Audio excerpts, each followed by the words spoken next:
Keep in mind کہ ہم نے اپنے آپ کو ٹٹولنا ہے کہ بھائی کہیں میرے اندر تو منافقت نہیں ہے. چلیے بسم اللہ کرتے ہیں.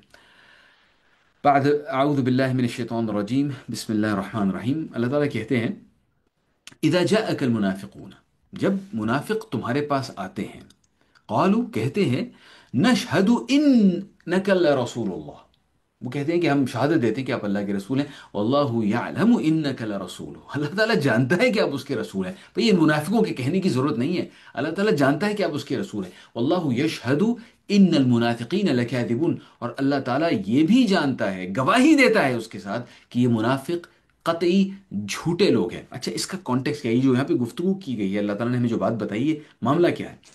معاملہ یہ جناب کہ غزوہ بدر ہوئی، مسلمان مکہ سے مدینہ تشریف لے آئے، اللہ کے نبی صلی اللہ علیہ وسلم تشریف لے آئے، تو اس کے بعد مسلمان وہاں پہ آ گئے. مدینہ میں کچھ لوگ مسلمان ہو گئے تھے، کچھ مکہ کے مسلمان تھے جو وہاں پر آئے تھے. جب یہ لوگ وہاں پہنچے تو مکہ والوں نے کہا کہ ان کو تو ہم جان سے مار دیں گے. اس کی وجہ سے انہوں نے کئی دفعہ چڑھائیاں کی، کچھ ایسی تھیں جو باقاعدہ طور پہ جنگوں کی صورت اختیار کر گئی. ان میں سے غزوہ بدر جس کے بارے میں ہم سب جانتے ہیں، اس میں مسلمانوں کو اللہ تعالیٰ نے فتح دی. پھر غزوہ احد ہے، اس کے بارے میں بھی ہم سب جانتے ہیں کہ وہ ایک سٹیلمیٹ تھا، لیکن اس کے باوجود مسلمانوں کو ٹھیک ٹھاک اس کے اندر زخم پہنچا تھا. جب مسلمانوں کو زخم پہنچا اور ارد گرد کے عرب قبیلوں کو اس کے بارے میں پتہ چلا، اور وہ قبیلے تھے ذرا یوں سمجھیں کہ ایک ان کا ایک پروفیشن تھا، ان کا پیشہ یہ تھا کہ وہ ڈاکے مارا کرتے تھے.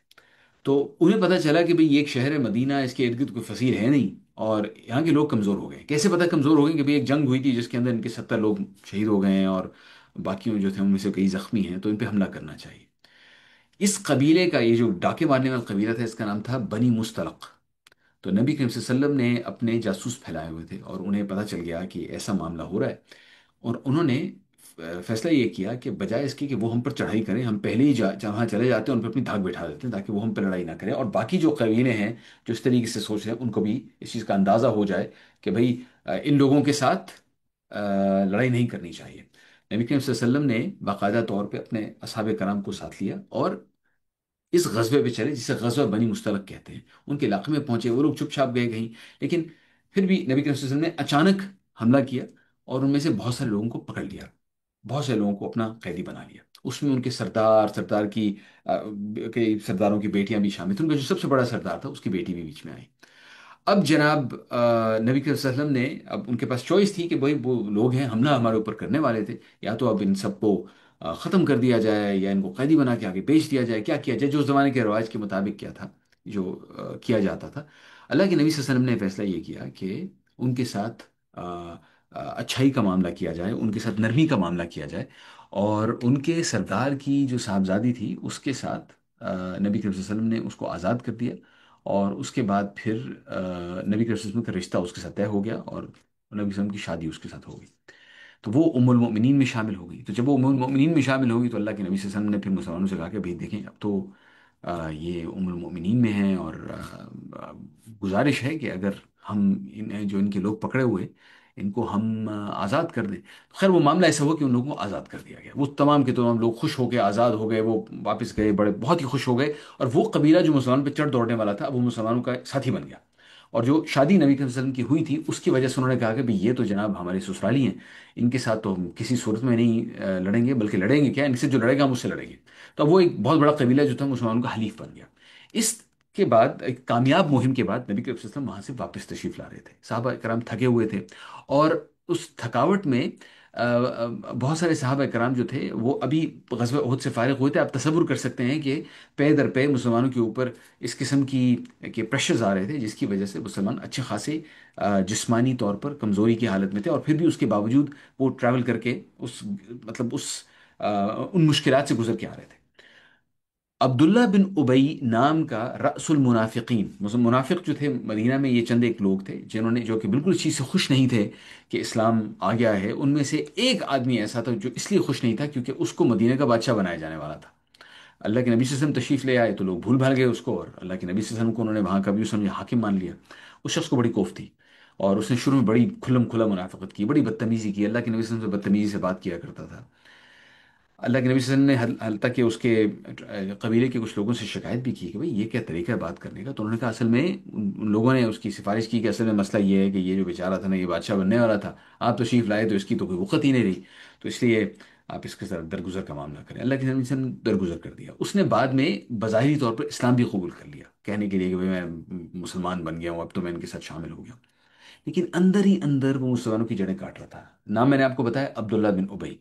عبداللہ بن ابئی کا بیٹا تھا، اس کا نام بھی عبداللہ تھا، یعنی بیٹے کا نام ہو گیا عبداللہ بن ابئی۔ تو جو بیٹا تھا وہ بڑا پکا مسلمان تھا، لیکن جو باپ تھا عبداللہ بن ابئی، وہ اپنی بادشاہت کے جانے کی وجہ سے وہ بڑا مسلمانوں کو دشمن تھا، اور دشمن ہونے کی وجہ سے وہ یہودی قبیلے جو کہ مسلمانوں سے لڑنا چاہتے تھے ان کے ساتھ ساز باز کرتا تھا، قریش کے ساتھ ساز باز کیا کرتا تھا، اور ایک ففتھ کالم بنا ہوا تھا مسلمانوں کے اندر۔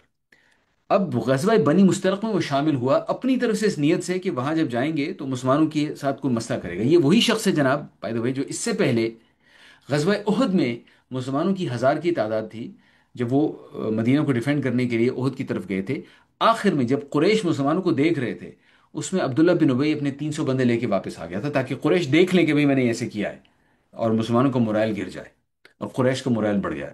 یہ وہی عبداللہ بن ابئی ہے۔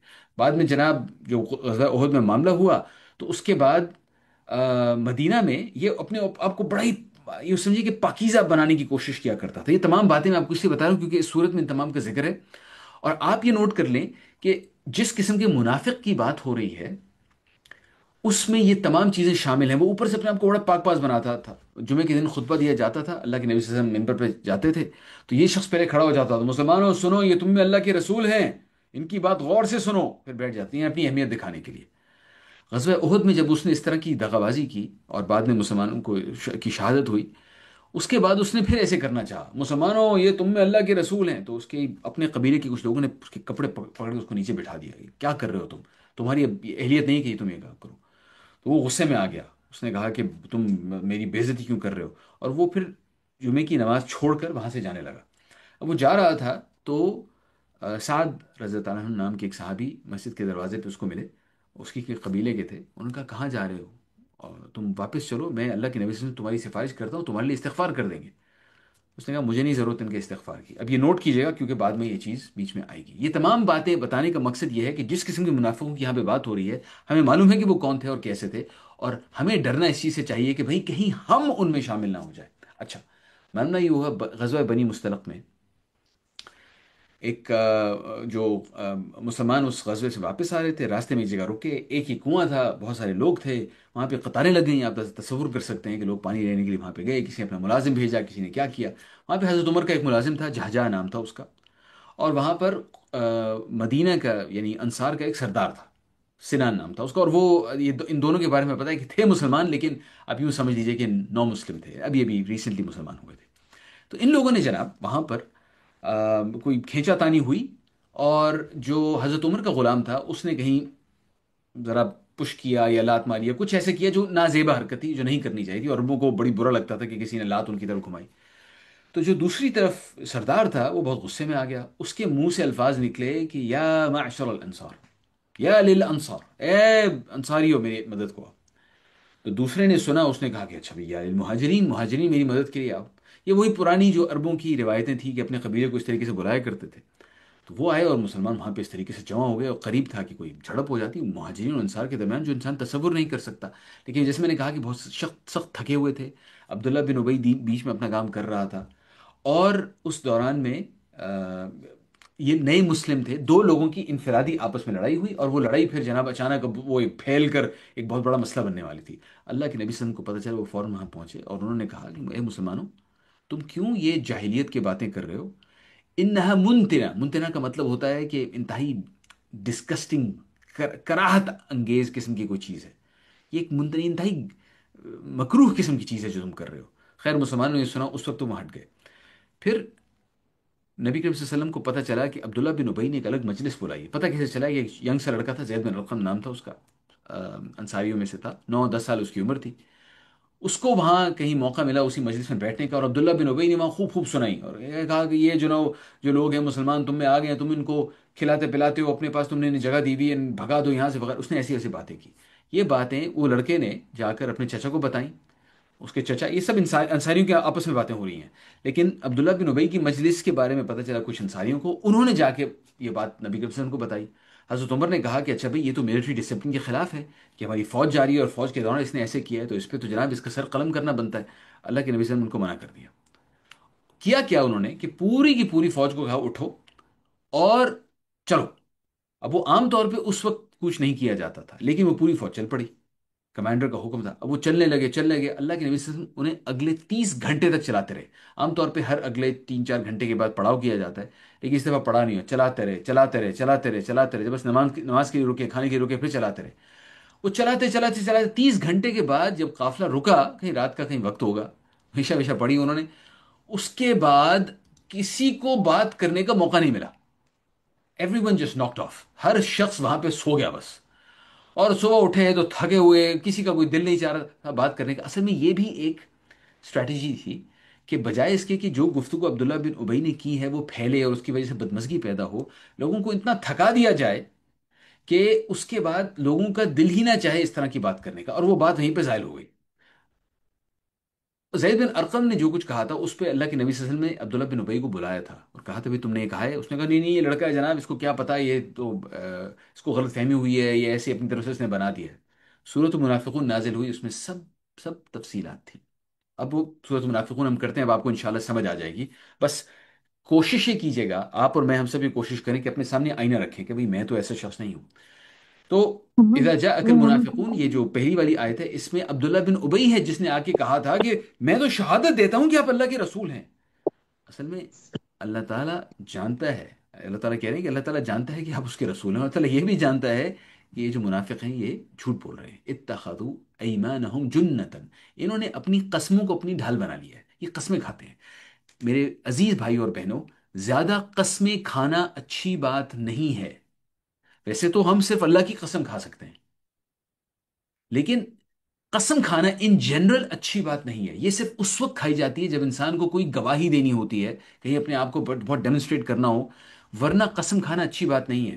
ہمارے یہاں بھی قسم کا ایک ہے، قسم سے قسم سے قسم سے لوگ اس طرح کی باتیں کرتے ہیں، زبان پہ چڑھ جاتا ہے۔ ایسے ہی ہمارے جو عرب بھائی ہیں ان کے ہاں بھی بڑا مسئلہ ہے، واللہ باللہ تاللہ، یہ بھی اصل میں قسم ہی کھا رہے ہوتے ہیں، وہ بھی غلط ہے۔ ایسے نہیں کرنا چاہیے، قسم کھانا اچھی بات نہیں ہے۔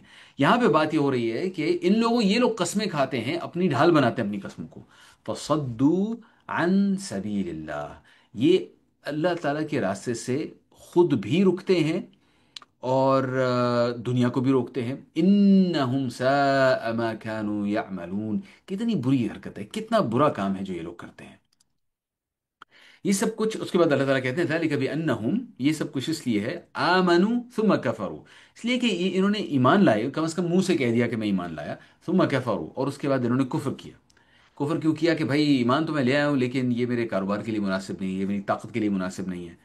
ثم کفروا فطبع علی قلوبہم، تو اس کے بعد اللہ تعالیٰ نے ان کے دلوں پر مہر لگا دی، بس ان کے دل کو بند کر دیا، مہر اس طرح لگا دی، بند کر دیا کہ ٹھیک ہے بھائی، اچھا واقعی اگر تم نے جانتے بوجھتے ہوئے بھی اگر تم نے کفر کیا ہے تو اس کے بعد اب تمہارے پاس کوئی حجت اس کے علاوہ نہیں رہی اور کام تمہارا ختم ہو گیا۔ فہم لا یفقہون، اب یہ کچھ نہیں سمجھتے۔